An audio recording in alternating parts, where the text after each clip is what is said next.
Detasemen Khusus atau Densus 88 Anti Teror Polri mempelajari dan mendalami tentang kelompok teroris Jamaah Islamiyah, mulai dari struktur organisasi hingga pendanaannya sejak tahun 2019. Dikutip Kompas.com, Kepala Biro Penerangan Masyarakat Divisi Humas Polri Brigjen Pol Rusdi Hartono menyebutkan, penangkapan para Wijayanto Amir JI pada Juni 2019 membuka pintu masuk Densus 88 untuk lebih memahami tentang kelompok teroris JI. Rusdi menjelaskan, kelompok teroris JI terus melakukan upaya-upaya mendapatkan pendanaan untuk keberlangsungan organisasi. Menurut dia, ada dua sumber pendanaan kelompok JI, yakni pendanaan internal melalui sumbangan yang diberikan setiap bulan dari seluruh anggota.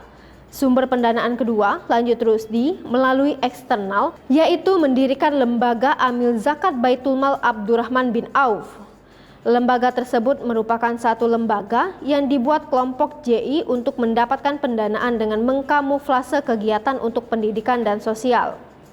Sejak tahun 2019 itu, lanjut Rusdi, Polri melakukan upaya-upaya penegakan hukum terhadap pihak-pihak yang bekerja di lembaga Amil Zakat Baitul Mal Abdurrahman bin Auf, baik di wilayah Jakarta, Sumatera Utara, dan Lampung.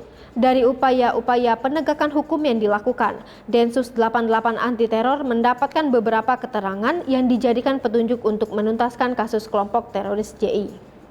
Hai pemirsa Sri Popo TV, jangan lupa komen, like, dan subscribe, serta tonton terus berita-berita terupdate lainnya ya.